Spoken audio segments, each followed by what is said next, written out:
오늘은 성령 강림 후 첫째 주일이면서 동시에 삼위일체 주일입니다. 세계 교회가 지키는 절기입니다. 삼위일체는 하나님을 아버지, 아들, 영의 일체로 보는 개념이에요.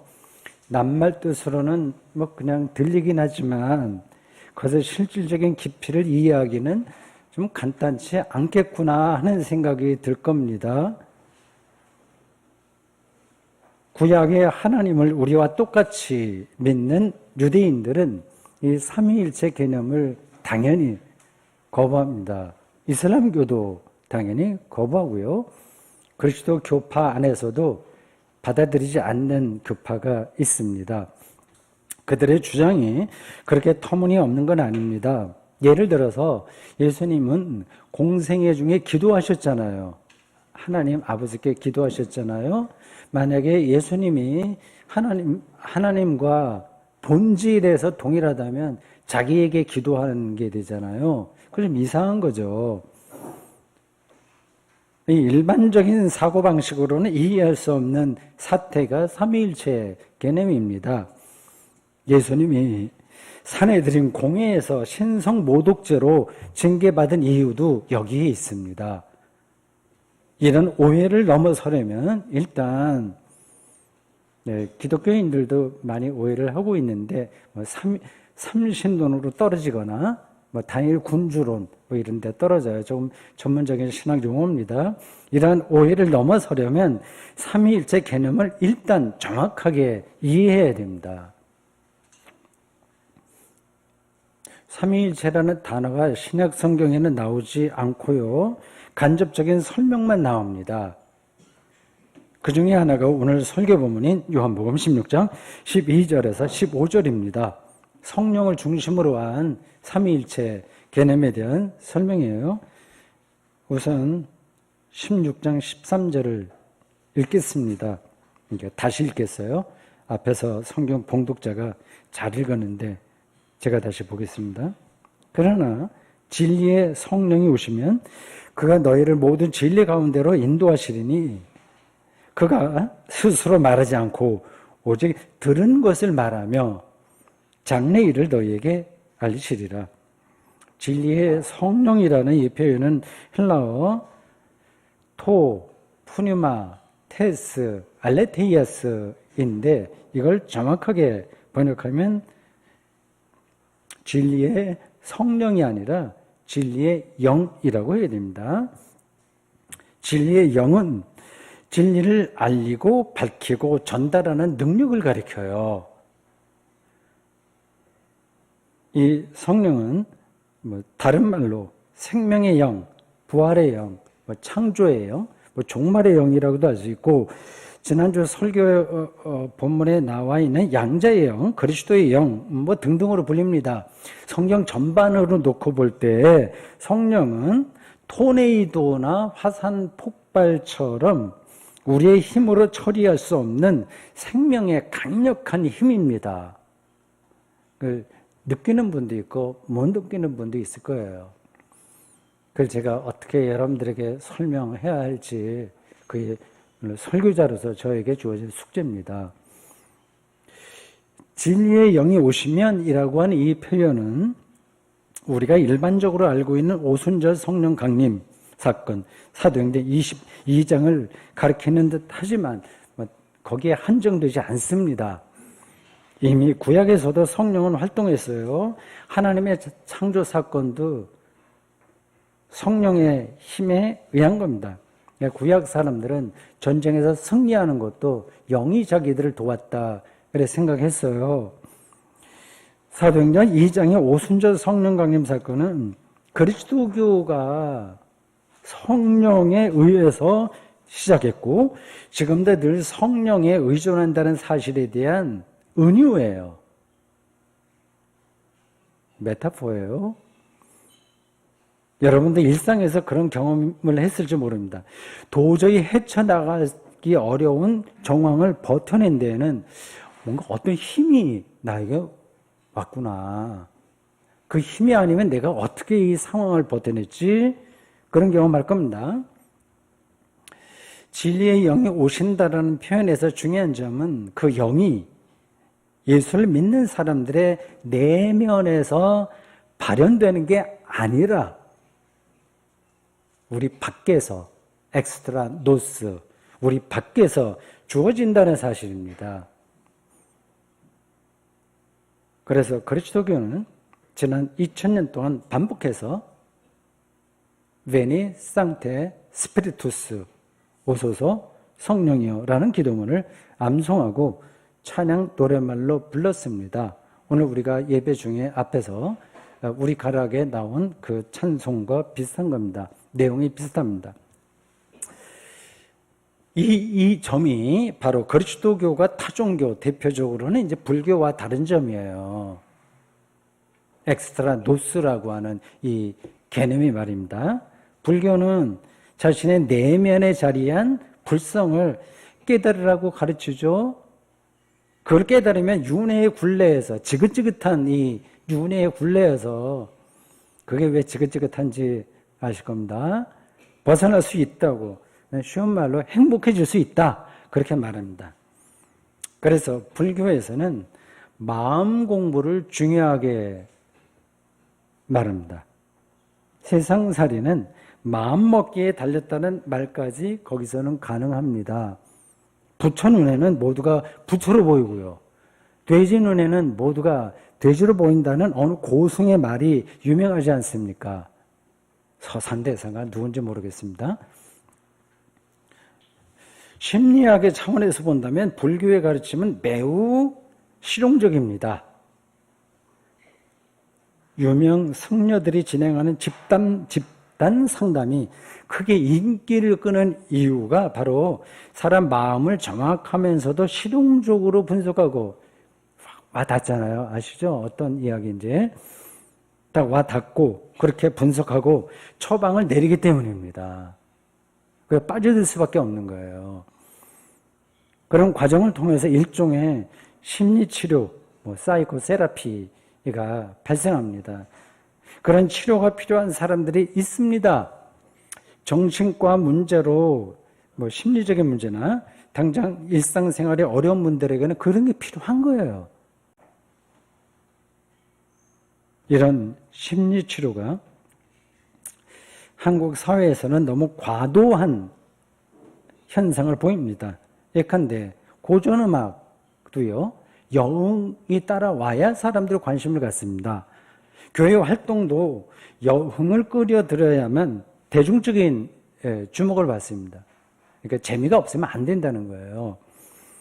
그런 방식으로 개인과 사회가 실제로 치유될 수 있을까요?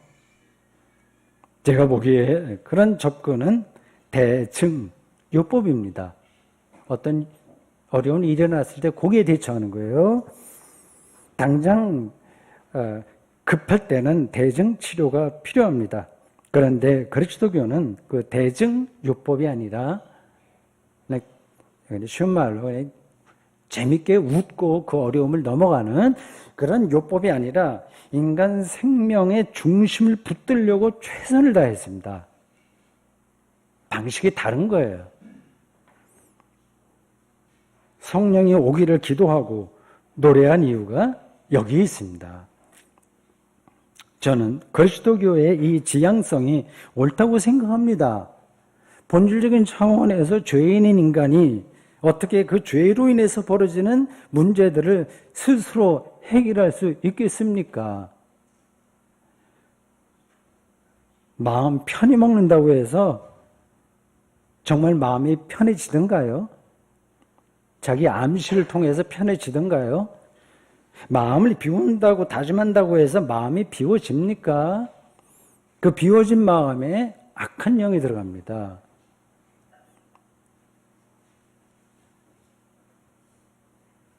오늘 본문은 이 진리의 영인 성령의 일을 이렇게 설명하네요.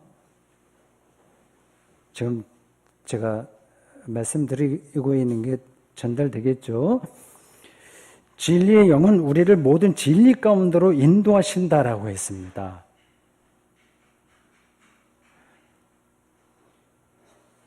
킹 제임스 버전은 이렇게 번역했어요.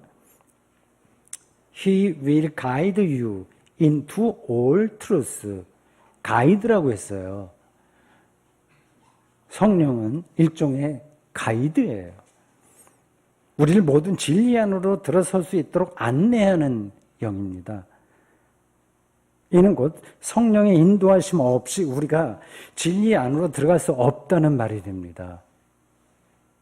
그 이유는 우리에게 진리에 대한 인식 능력이 없기 때문입니다.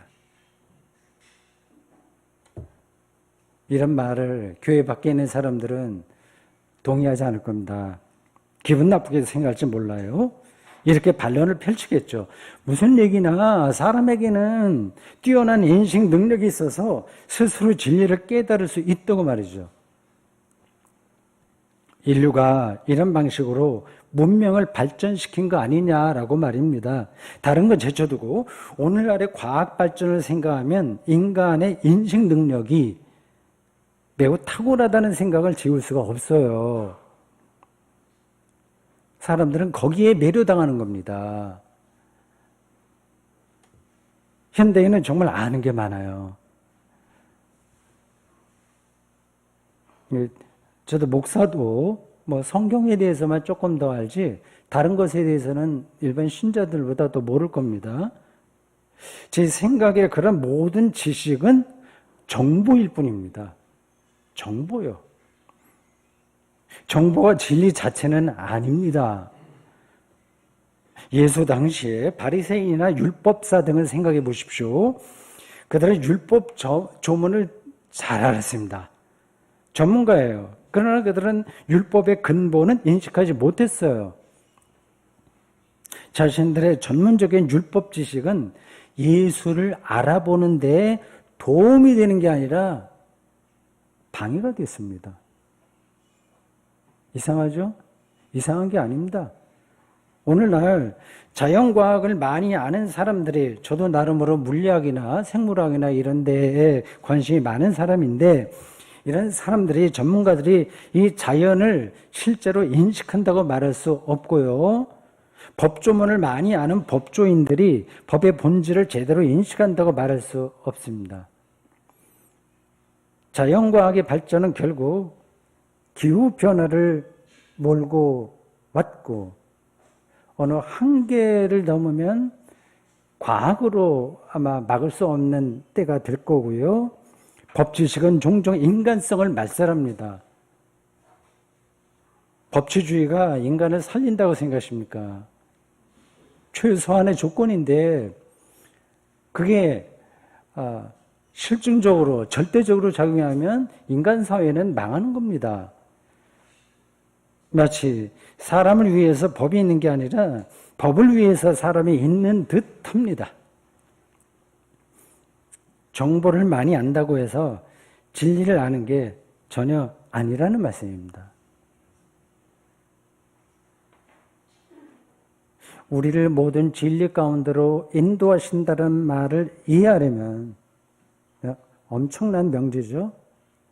성경에 나온 한 단어, 한 구절, 한 문장이 우주와 같은 무게를 담고 있습니다. 알기만 한다면. 이 말을 이해하려면 무엇이 진리인지를 물어야 되겠죠. 물어야 됩니다. 궁금해야 됩니다. 그게 당연한 게 아니거든요. 무엇이 진리입니까? 무엇이 참되게 옳은 겁니까? 로마 총독 빌라도가 예수를 신문할 때 예수께서 이렇게 말씀하셨어요. 내가 이를 위하여 태어났으며 이를 위하여 세상에 왔나니 곧 진리에 대하여 증언하려 함이로라. 무릇 진리에 속한 자는 내 음성을 듣느니라. 그러자 빌라도는 그 로마 제국의 최고 지식인이자 고위 관리이고 운이 좋으면 로마 황제가 될 수 있는 자리에 있었던 지방장관인 총독 빌라도가 예수에게 다시 이렇게 묻습니다. 진리가 뭐냐? 요한복음 18장 38절이에요. 여러분은 진리가 무엇인지 생각해 보셨습니까? 비슷한 이야기가 요한복음 8장에도 나와요. 유대인들에게 예수께서 이렇게 말씀하셨습니다. 진리를 알지니 진리가 너희를 자유롭게 하리라. 그 뒤로 논쟁이 이어집니다. 유대인들은 자신들이 아브라함의 자손이라서 종이 된 적이 없는데 무슨 진리를 알아서 자유하게 된다는 말이냐. 나는 종이 된 적 없다. 자유롭다. 이렇게 대답을 해요. 예수님은 다음과 같이 또 말씀하십니다. 요한복음 8장 45절이에요. 내가 진리를 말함으로 너희가 나를 믿지 아니하는도다. 요한복음이 전하는 이러한 일련의 말씀에 따르면 진리는 우리를 자유롭게 하는 궁극적인 능력입니다. 우리가 자유롭게 못 살죠? 우리가 언제 자유로워지나요? 자유는 생명을 얻는 데서 주어집니다. 홍수가 나서 물살이 셀 때, 아니면 지진이 일어날 때 물에 떠내려가면서 구명 튜브를 붙들고 목숨을 건졌다면 그는 죽음의 물길인 홍수로부터 자유로워진 거예요. 죽음의 물길에서 자유로워진 거예요. 예수를 통해서 우리가 생명을 얻었으니까 예수야말로 이게 전제되는 건데 이게 마음에 와 안 닿으면 그 다음 이야기는 아무 의미가 없어요. 예수를 통해서 우리가 생명을 얻었으니까 홍수에서 건짐을 받는 것처럼 토네이도에서 벗어난 것처럼 얻었으니까 예수야말로 진리이고 우리를 자유롭게 하는 근원입니다. 이게 말이 될까요? 실감하기 어려우신가요?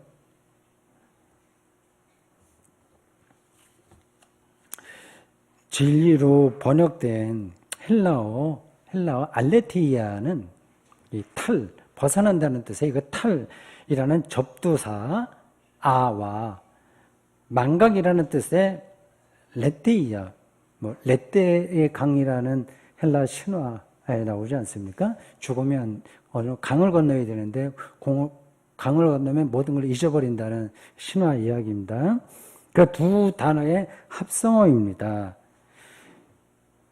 은폐된 세계가 밖으로 드러나는 사건이 바로 진리예요. 좀 너무 개념적이죠. 물리학도 사실은 은폐된 세계를 드러내려고 노력 중입니다. 모든 과학이 다 그걸 하고 있는 거예요. 그 말은 그 세상은 감춰져 있다는 얘기입니다. 근데 끄집어내는데 그걸로 끝나냐? 끝나지가 않아요.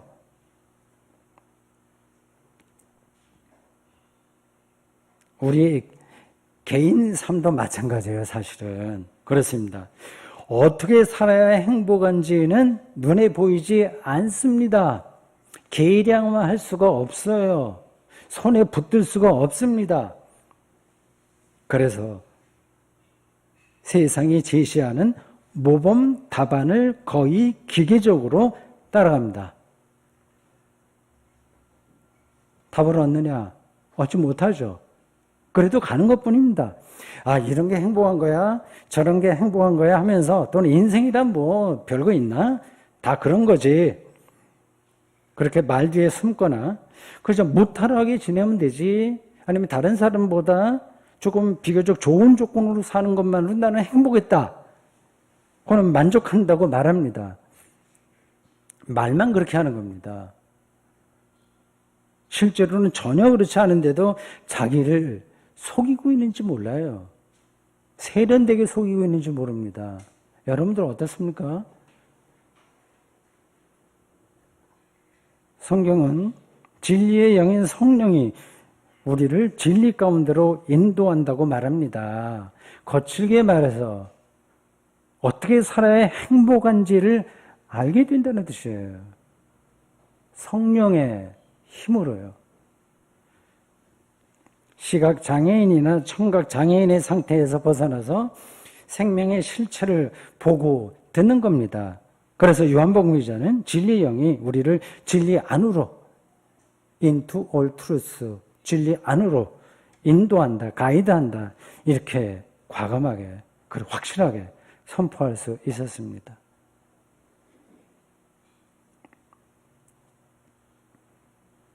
어떤 사람들은 진리의 영 이거 눈에 안 보이는데 그게 아니라 돈이 우리를 자유롭게 하고 행복하게 한다고 생각할 겁니다. 돈이 우리의 삶을 요즘 젊은이들의 어투를 따르면 얼마나 간지나게 하는지를 우리는 경험적으로 잘 알아요. 거꾸로 돈이 없을 때 우리의 삶이 얼마나 초라해지는지도 경험적으로 잘 알고 있습니다. 이 경험이 문제예요. 언론이 선정적으로 그런 이야기를 확대 재생산합니다. 이렇게 자기가 세상에서 얻어들은 경험에 고착되는 거야말로 우리가 진리 가운데로 나아가지 못하게 하는 태도이고 나아가지 않는 태도이고 진리의 영인 성령을 거절하는 태도예요. 이전 것은 잊어버려야 되거든요. 바울의 표현대로. 이 경험이 나를 딱 옥죄고 있습니다. 말하자면 성령을 경험하지 못한 사람들의 일반적인 태도라고 할 수 있어요. 뭐 그게 뭐 나쁘지? 그래 경험을 통해서 우리가 새로운 길을 찾는 거 아닌가? 이렇게 생각할 수 있습니다. 그 문제는 더 접어두겠습니다. 비유적으로 노름판에서만 재미를 느끼는 사람이 거기도 뭔가가 재미가 있잖아요. 도서관에서 종일 책을 읽는 사람을 이해할 수 있겠습니까? 세상의 영에 기민하게 반응하면서 살아가는 사람이 어떻게 진리의 영에 반응할 수 있겠어요? 여러분은 지금 성령의 인도하심을 받고 계십니까? 그래서 성령이 오소서라는 기도를 오늘도 절박한 심정으로 드리고 있나요? 아니면 삶이 그냥 맹숭맹숭한가요? 아니면 무언가 쫓기듯 하시나요? 대답하기가 쉽지 않을 겁니다. 저도 그렇습니다.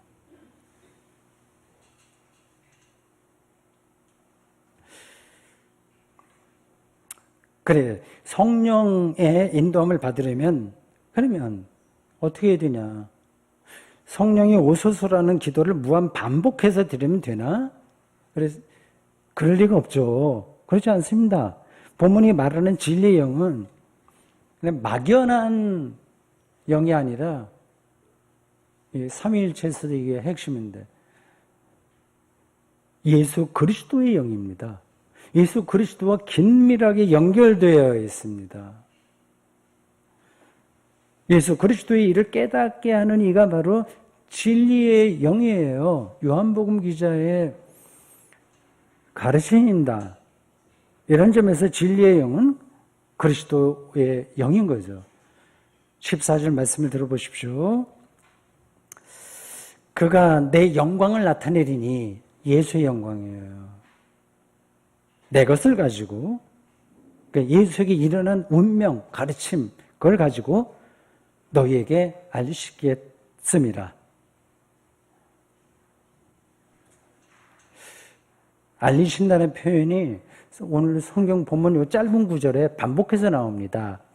여러 형태로 변형돼요. 뭐 가이드한다, 처음에 나왔던 대로 가이드한다, 말한다, 선포한다, 영광을 돌린다, 알린다. 이 알리신다 이 표현이 제일 많이 나와요. 그래서 성령은 구체적으로 예수의 것 14절에 나와 있듯이 그것을 제자들에게 전합니다. 예수의 것은 곧 15절에 나와 있듯이 아버지에게 있는 것입니다. 이런 표현이 추상적으로 들릴지 모르겠어요. 표현은 그런데 아주 실질적인 겁니다. 자식이 부모에게 아파트나 땅을 유산으로 받는 것처럼 생각하면 곤란해요. 예수의 가르침과 운명에서 하나님의 실체가, 하나님의 리얼리티가 온전하게 드러났다는 사실을 이렇게 표현한 거예요. 이것도 메타포입니다. 은유예요. 그 은유를 은유로 알고 그 은유가 가르치는 실체로 들어가지 못하기에 성경을 읽는 사람들이 종종 오해합니다. 이를 우리에게 익숙한 표현으로 바꾸면 예수님은 하나님의 아들이라는 겁니다. 예수는 하나님과 호모 우시오스, 이게 이제 동질이라는 뜻이거든요. 삼위일체론, 예수의 신성과 인성을 얘기할 때 핵심적인 신학 개념입니다. 호모 우시오스, 동질이라고 해도 좋을 정도로 하나님에게 가까이 간 분이에요. 그는 하나님에 관해서 단순히 들은 자가 아니라 본 자예요. 그래서 예수를 본 자는 곧 하나님을 본 사람들입니다. 그래서 제자들은 예수를 하나님의 아들이라고 고백할 수 있었습니다. 그렇습니다. 성령을 받았느냐 아니냐의 물음은 예수를 하나님의 아들로, 생명의 핵심으로, 우리 순수한 말로 바꾸면 알짬으로 경험했느냐에 달려 있어요. 그런 경험이 있다면 그는 진리의 영인 성령을 받은 사람들입니다. 거꾸로 성령이 아니면 하나님의 아들에 대한 인식과 경험에 이를 수가 없습니다. 예수님이 하나님의 아들이라는 사실을 나는 좀 어렴풋하다, 뭐 그냥 공식으로 알고 있긴 있는데 어렴풋하게 느낄 뿐이지 영혼의 울림까지는 이르지 못한 분들이 적지 않을 겁니다. 저도 뭐 상당한 기간 그런 시간을 보냈습니다. 설교자로 나섰어도 마찬가지였어요. 영혼의 울림이 없으니까, 즉 생명 충만을 통한 자유를 느끼지 못하니까 그리스도교 신앙과는 형식적인 관계만 맺은 채 세상 사람들과 똑같은 방향으로만 줄다름 치듯이 살아가는 거 아니겠습니까? 평생 교회 장로로 살고 권사로 살고 충성 봉사 다 했다고 하더라도 그 속은 이럴 수 있습니다. 그렇게 사는 것만으로 만족하는 분들에게는 인간으로서는 다 좋은 분들이에요. 그렇게 사는 것으로 만족하는 분들에게는 제가 더는 드릴 말씀이 없습니다. 그렇게 살면 됩니다. 그러나 시냇물을 목말라 하는 사슴처럼 영혼의 해가를 갈망하는 분들에게는 우리 함께 그 길을 가보자 하는 뜻으로 이미 앞에서 나온 말씀을 다시 짚어드리겠습니다. 진리의 영이 오신다는 표현을 기억해 두십시오. 의기투합할 친구가 온다고 하더라도 약간 즐거운데 진리의 영인 성령이 우리에게 오신다니 얼마나 설레는 말씀입니까? 이런 거룩한 성령 없이 어떻게 그러한 기다림에 대한 설렘 없이 어떻게 이 팍팍한 현실의 삶을 버텨낼 수 있나요? 여러분이 다 알다시피 어떤 궁극적인 세계는 우리가 노력해서 손에 넣는 게 아니라 우리에게 오는 겁니다. 연인들에게도 그런 경험이 있어요. 내가 당신을 찾은 게 아니라 당신이 나에게 왔다. 그런 경험입니다. 해보셨어요?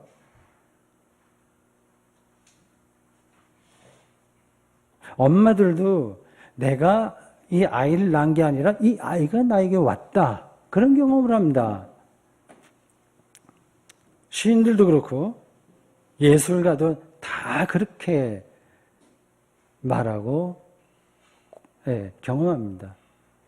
그러니 성령 경험, 하나님 경험은 오죽하겠습니까? 진리의 영이 오신다는 말에는 또 하나의 중요한 의미가 있어요. 이 하나님 경험은 한 번으로 끝나는 게 아니라 반복, 심화합니다. 왜 그런 줄 아세요? 이 진리는 돈으로 교환할 수 있는 집이나 자동차가 아닙니다. 우리 이름으로 등기를 마치면 영원히 소유할 수 있는 그런 대상이 아닙니다. 우리는 돈 거래 방식으로만 세상을 경험하기에 하나님 경험이 깊어지지 않습니다. 그런 노력도 하지 않습니다. 그게 있다는 사실도 잘 모릅니다. 우리는 하나님을 혹은 구원을 혹은 성령을 소유하는 게 아니라 그 안으로 들어갈 수 있을 뿐입니다. 그래서 우리는 오소서 성령이여라고 기도하고 찬송하는 겁니다. 지금 설교를 듣는 여러분, 그리고 온라인으로 접속해 있는 여러분은 성령이 오기를 아주 진심으로 바라십니까?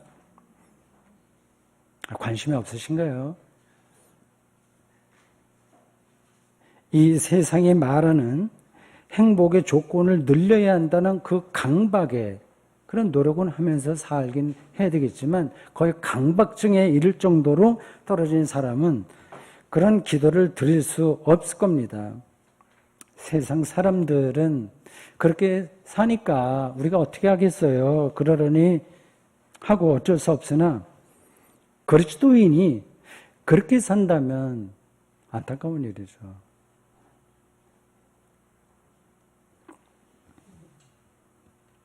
우리가 성령이 오소서라고 기도한다고 해서 구체적인 삶을 외면하는 게 전혀 아닙니다.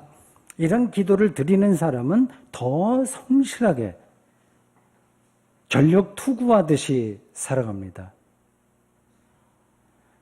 더 투쟁하고, 더 인내하고, 더 온유하고, 더 사랑합니다.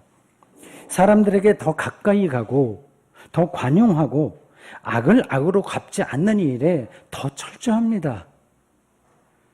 그 모든 치열한 삶의 능력이 진리의 영인 성령으로부터 주어진다는 사실을 알기에 순전한 마음으로 베니 상테 스피리투스라는 기도를 화두처럼 입에 달고 삽니다.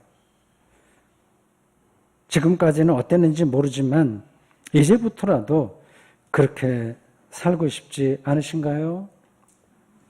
그렇다면 성령이 오소서라는 기도를 시작해 보십시오. 아멘.